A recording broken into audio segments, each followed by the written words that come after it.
Something new I want to try is a Q&A on Twitter, but through video. People are asking me questions on Twitter, and I'm answering through video. The first question is from Zach Friedman. So Zach says, when creating your brand, how should you plan for modifying it in the future? Damage control, etc. And the question is, you can't completely prepare for everything that's going to happen to you. What you can do is you can really nail what your personal brand is today by examining what your current situation is, how you want to brand yourself, which is relevant to your strengths, as well as how you want to position yourself in the marketplace, what you want to be known for, what your expertise is, or what your real hard skills are, as well as soft skills, communication skills. And then your development plan moving forward, as well as your personal marketing plan that is outlined in Me 2.0, the book I wrote. And in the future, you basically just have to be smart about how you deal with other people. If someone says something negative about you, you want to have some sort of disaster recovery plan based on what they say. So if someone's completely out of line and they don't base what they say on fact, then you might just want to ignore them because no one's probably going to listen to them anyways. But if they have a good argument, you might want to interfere and message them directly in order to settle things. The next question we have is from Talent Evolution. When thinking about a domain name for personal branding, what factors should a job seeker consider? Question I get asked a lot. Domain names for job seekers who aren't entrepreneurs should be based around their own name. Your name or your full name, .com. And if you can't get that, do .net. And if you can't get that, then you want to use your middle initial or your full middle name. And if you can't get that, then you will have to base it around a topic that you want to own in the minds of other people. Now, other considerations are, do you want to start a blog or a business that has other employees, or are you looking for more of a consulting firm? Now, if you're trying to start a blog or a business that has multiple people under it, you don't want to do it under your name because, you're not Donald Trump or anyone. You want these people to feel like they're a part of something bigger and not that they're going to be latched onto your brand because no one really wants that. Joseph Collin says, what would you give as tips for a new tech startup?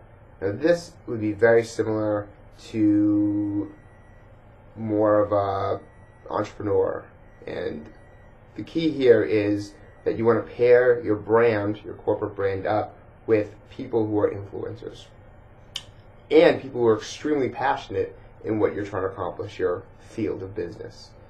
Now, searching for these people or getting recommendations for these people is pretty easy using social networks, which is very valuable. These tools can definitely connect you to people who could probably connect you to the right people who could field as different employees for your company.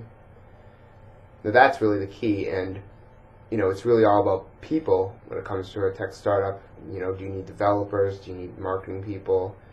Everyone should be in marketing at that level, but you need to really acquire the right talent that has the passion and the know-how in order to accomplish things.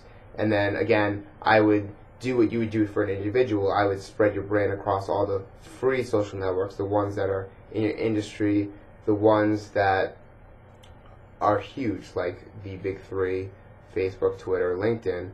Get your brand names on those, and then have different people in your company be the active contributors, community managers, if you will, for those communities, and then spread your brand and keep on giving value relative to the company you're trying to start. Okay, and the last question that I'm going to take is McCarcer, M-A-C-A-R-E-S-E-R. Okay, so he's saying, how do you identify your personal brand? Now, your personal brand might already be identified for you. You might not just know this. So people that surround your life, your friends and your family, maybe your manager, they might know what your personal brand is based on how you come off to them. What your strengths are, what you excel at, what they think you excel at, how they maybe grade you at work, or what they've come to know for the past decade. being associated with you.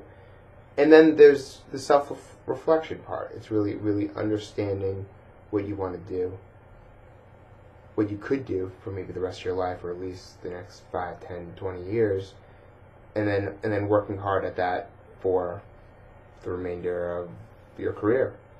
And really the key is identifying it. It might happen to you today, it might happen to you in 3 years. It could be very random when you identify your personal brand. Sometimes it just clicks in your head like it did for me. Other times it might take a lot longer.